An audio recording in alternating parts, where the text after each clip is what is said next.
seja bem-vindo a mais um podcast Neuróbicos. Eu sou Liana Tubelo e vamos falar hoje sobre jogos simbólicos nessa nossa temporada de neurojogos.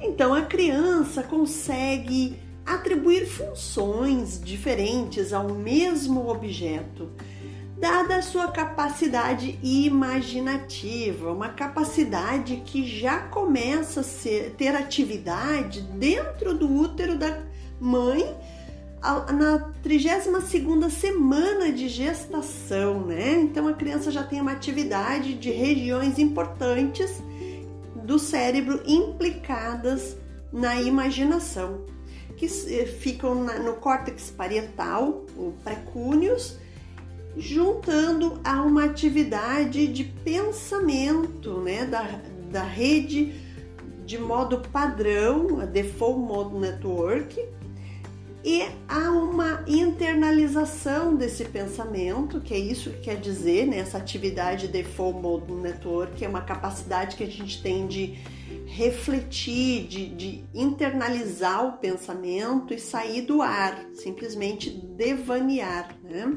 Isso já acontece dentro do útero, então, durante essa vida fetal.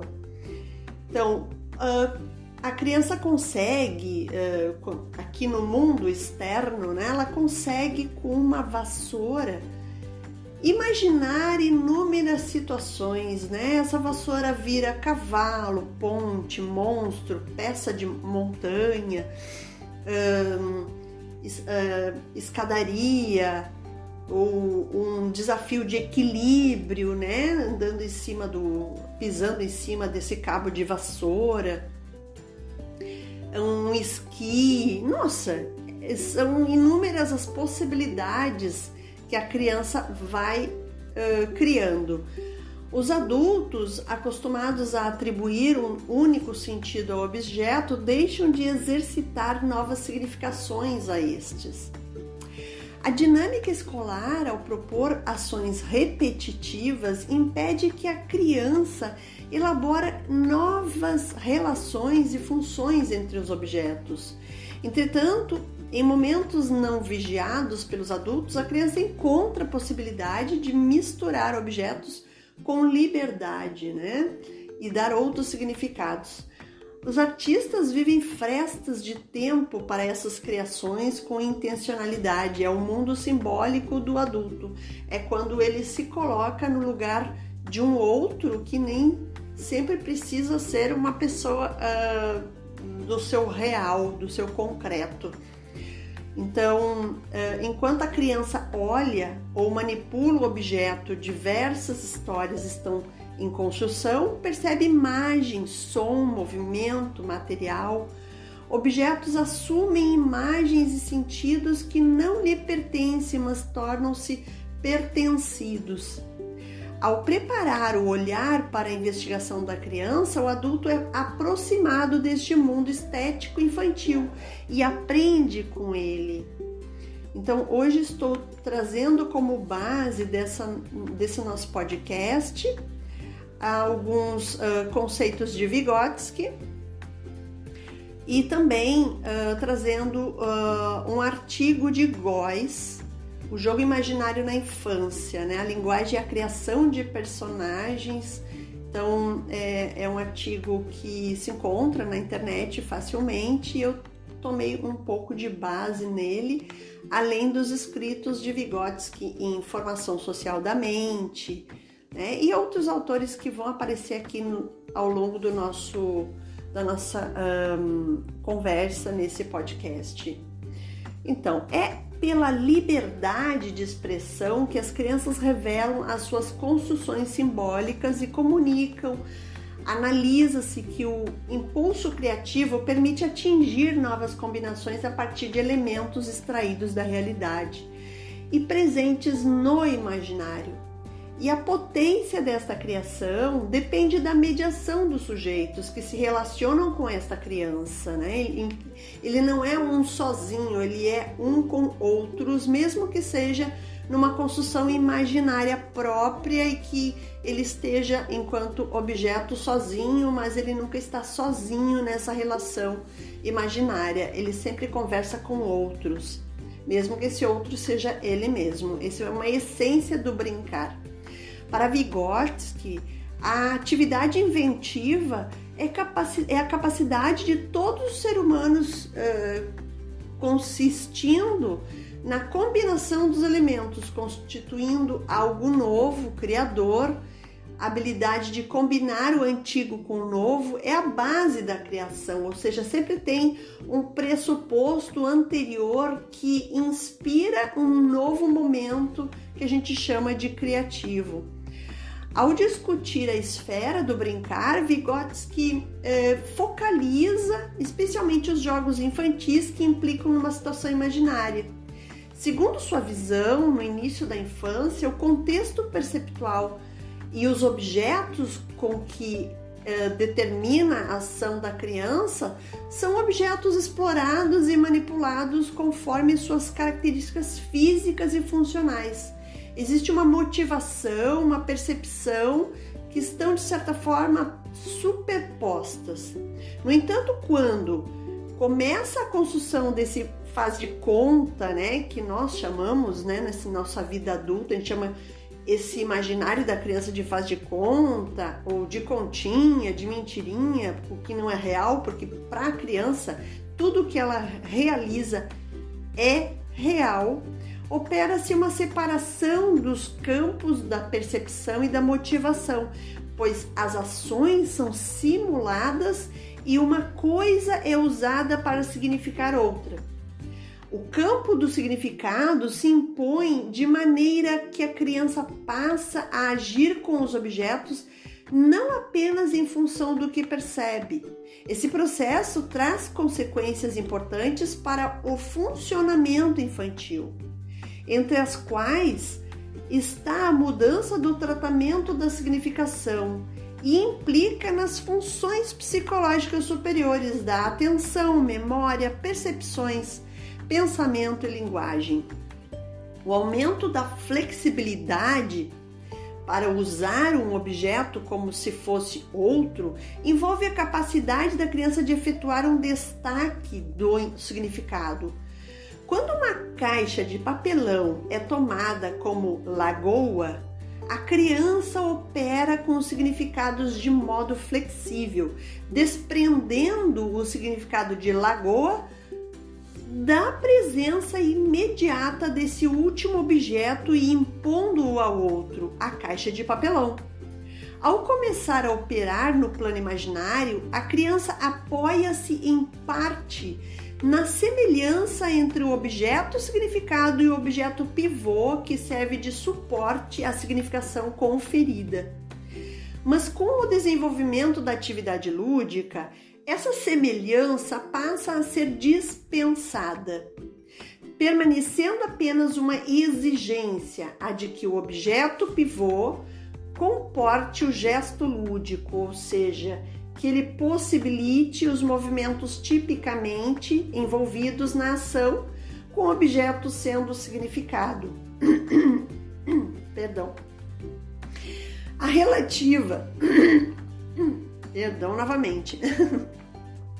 A relativa independência do perceptual imediato é uma característica definidora do jogo imaginário. Porém, não se pode supor, por isso, que a atividade esteja desde o início liberta das restrições da realidade. As regras do real se fazem presentes de forma marcante em termos do que é apropriado ao agir com as coisas e de como os acontecimentos podem se organizar. Desse modo, o jogo de faz de conta é caracterizado pela dimensão imaginária, mas esta vem com um vínculo genético com o real. no espaço das ações lúdicas, a criança reelabora suas vivências cotidianas, ou seja, ela está dentro daquela caixa de papelão, mergulhada dentro de uma lagoa imaginária, mas as ações que ela vai trazer são ações conhecidas, são imitações de um cotidiano real dela, onde aconteceu, ou ela viu em um filme, ou os seus pais lhe deram essa oportunidade de estar numa lagoa, dentro de um barco, ou ela ouviu essa história de alguém, ou seja, ela é permeada por um real. O que constitui a matéria da situação imaginária origina-se do diretamente vivenciado, observado e conhecido. De início, há uma vinculação muito forte com o vivido, numa atividade praticamente orientada pela memória. Entretanto, o faz de conta passa a se caracterizar também pelas possibilidades de operar com a recombinação de elementos da realidade, criando situações virtuais. Assim, a fantasia propriamente dita, liberta das restrições do real, é uma produção criativa que se dá como desenvolvimento tardio do brincar e não na sua origem. Isso nos diz Vygotsky. Com base nas discussões dele, é possível desdobrar a ideia de que a atuação no plano imaginário é uma experiência que propicia a criança compreender aquilo que caracteriza os personagens, as relações sociais em que ele se insere e as regras de comportamento implicadas. Pode-se dizer que esse aspecto do brincar é fundamental pelo trabalho de elaboração que é feito sobre as imagens de membros do grupo social e sobre modos culturais de agir e de estabelecer as suas relações interpessoais. Essas interpretações indicam que o brincar compõe-se de uma dupla tendência de adesão ao real pelos seus vínculos com acontecimentos e regras daquilo que é vivenciado e de uma transgressão do real pelas possibilidades de recombinação criativa das experiências. Trata-se, assim, de um processo que tem aspectos paradoxais, implica libertação do perceptual sensível, mas envolve o atendimento às regras. Tem relação genética com as vivências cotidianas, mas pode subverter a lógica do real nelas contidas. Esse caráter duplo ou ambíguo dos jogos de imaginação é salientado por outros autores como Bruguière, como a Bontempo. Embora abordando mais o papel do brinquedo em Gilles Bruguière, o objeto na infância, refere-se também aos processos de brincar e retoma as características já mencionadas nas atividades lúdicas infantis, dizendo que a brincadeira distancia-se das determinações inscritas no objeto, porque o objeto é submetido a uma série de modificações e reinterpretações. Ao mesmo tempo, o brincar faz parte do processo de socialização em que a criança se apropria de códigos culturais, mas a imitação lúdica do real não resulta apenas num conformismo de adaptação à cultura, mas como a cultura existe, tal qual como a cultura existe. A criança apropria-se de códigos e, no entanto, não o faz passivamente. Situa-se diante deles e também transforma o vivenciado, acrescentando inovações para além da situação vivida. A Bontempo, ela afirma que capacidade de imaginar que a criança vai construindo na brincadeira envolve uma mistura de realidade e fantasia, em que o cotidiano toma outra aparência, adquirindo um novo significado. Os jogos são estratégias utilizadas principalmente na educação infantil para incentivar o desenvolvimento das crianças, promovendo um momento único de exercitar a imaginação, a capacidade criadora e fantasiar situações cotidianas de uma maneira lúdica. Estas atividades são importantes para a formação social das crianças, já que dá espaço para que os pequenos expressem em brincadeiras o de faz de conta, insatisfações ou sentimentos que muitas vezes os incomodam na vida real. Quem quiser saber mais sobre a minha opinião referente à diferença de imaginação e fantasia, veja o podcast especial da temporada Neurodicas, que eu falo sobre imaginação e fantasia aqui no nosso Neuróbicos. Além disso, durante os jogos simbólicos, as crianças têm a chance de transitar por diferentes papéis sociais, o que gera empatia e entendimento, é se colocar no lugar do outro através desse movimento simbólico. No futuro, esses pequenos alunos estarão melhor preparados, ou essas crianças, estarão melhores preparados para circular e conviver bem em sociedade. É importante que eles se coloquem no lugar do outro em diferentes papéis para compreender como funciona essa lógica social.